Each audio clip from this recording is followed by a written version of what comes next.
टीना के पिता जब रात में घर आए तो टीना की माँ ने उन्हें बताया कि सनी आया था टीना से मिलने और दोनों आपस में एक दूसरे से मिल चुके हैं। उतने में ही पीछे से टीना की माँ टीना आ जाती है और टीना बोलती है, पापा मुझे आपसे बहुत ज़रूरी बात करनी है। टीना के पिता बोलते हैं, मुझे तुमसे कोई बात नहीं करनी है, अपने रूम में जाओ अभी के अभी। टीना बोलती है, पापा प्लीज़ आप मेरे साथ ऐसा नहीं कर सकते। मैंने पहले भी आपको बोली हूँ, मुझे कोई बहुत ज़रूरी बात करनी है आप लोगों से, मैं किसी और से। टीना इतना ही बोल पाई, तभी टीना के पिता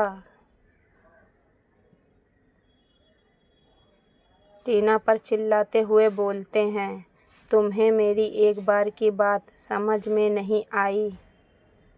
मैंने तुमसे कहा मुझे तुमसे कोई बात नहीं करनी है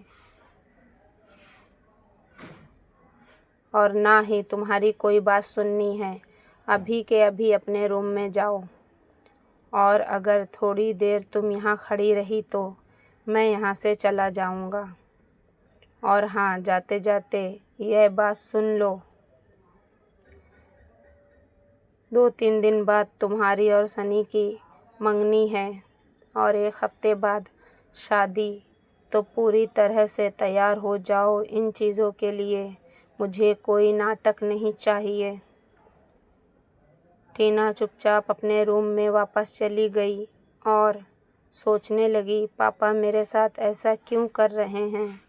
वो मेरी बात क्यों नहीं सुनना चाहते? उन्होंने इससे पहले मेरे साथ कभी ऐसा नहीं किया।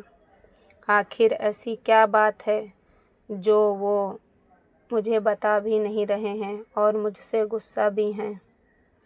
मुझे ऐसा क्यों महसूस हो रहा है? कोई बात तो है, कहीं पापा को पता तो नहीं चल गया विजय और मेरे बारे में? क्या करूं? किस तरह से पापा से बात करूं? कुछ समझ में नहीं आ रहा है।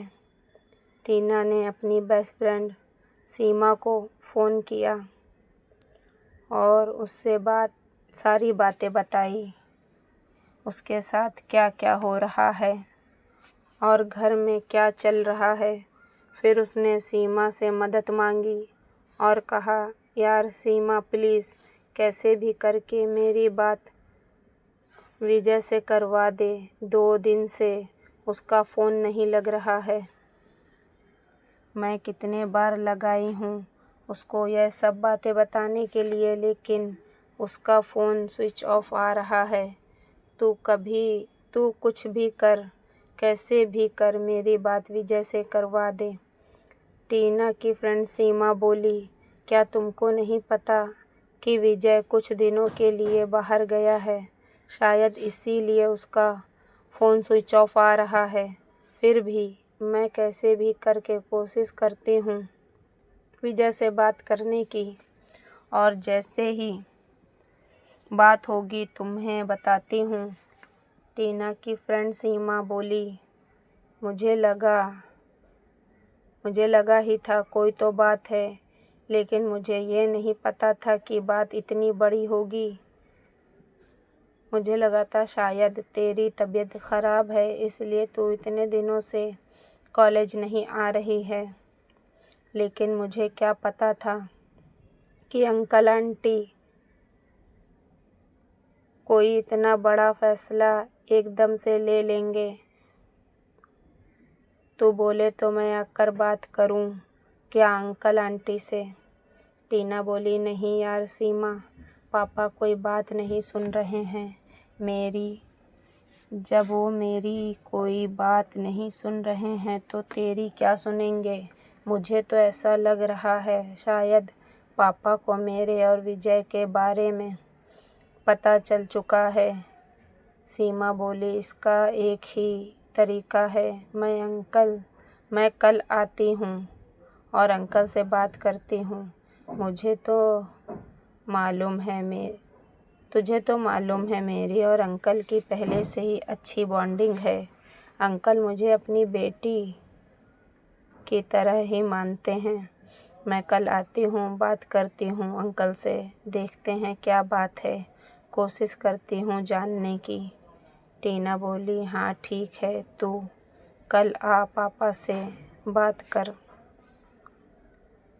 वो मुझसे बात नहीं कर रहे, शायद तेरे से बात करें, तभी पता चलेगा कि बात क्या है। सीमा बोली, चल ठीक है, तू टेंशन मत ले, चल देखते हैं क्या है। अभी तू भी सो जा, आराम कर, मैं भी जा रही हूँ सोने। Okay bye.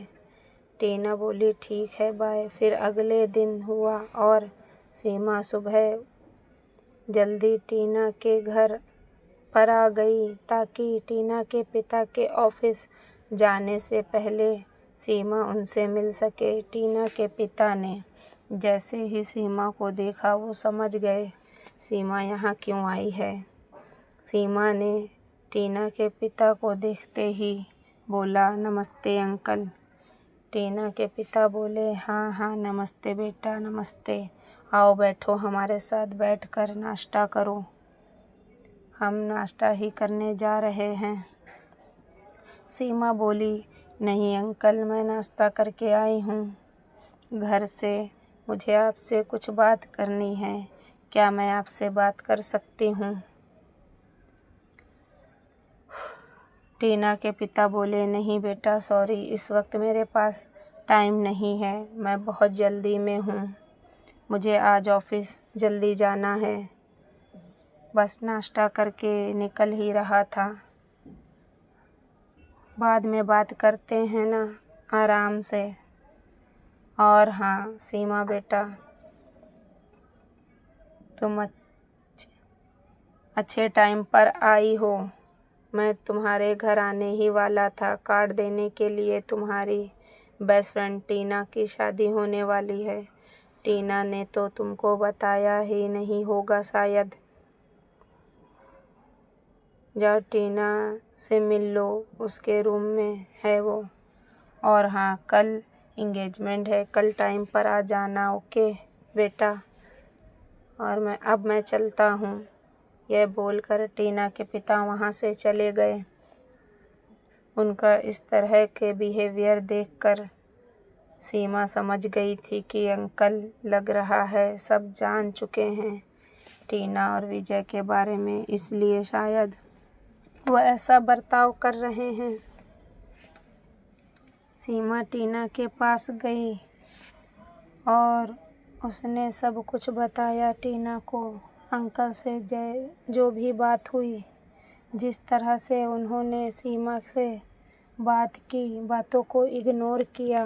टीना बोली, अब क्या करेंगे हम, पापा तो कुछ सुन ही नहीं रहे हैं, सुनना ही नहीं चाहते हैं, मुझे तो कुछ समझ में ही नहीं आ रहा है, मैं अब क्या करूं, तू ही कुछ सुझाव दे। सीमा बोली, एक काम कर, तू यहाँ मंगनी कर ले ताकि सबको तुझ पर यकीन हो जाए कि तू भी शादी के लिए मान गई है, क्योंकि हमारे पास ज़्यादा वक्त नहीं है, मंगनी कल ही है, हम अभी कुछ नहीं कर सकते। हाँ अगर तू यहाँ मंगनी कर लेगी तो हमको थोड़ा टाइम मिल जाएगा, फिर हम कुछ सोच लेंगे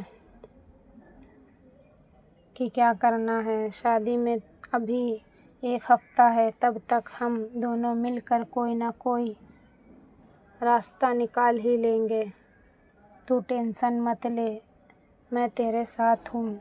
टीना बोली, ठीक है, अगर तू बोल रही है तो मैं यहाँ मंगनी करती हूँ, लेकिन बहन बस फंसाना मत, कैसे भी करके शादी से मुझे बचा ले।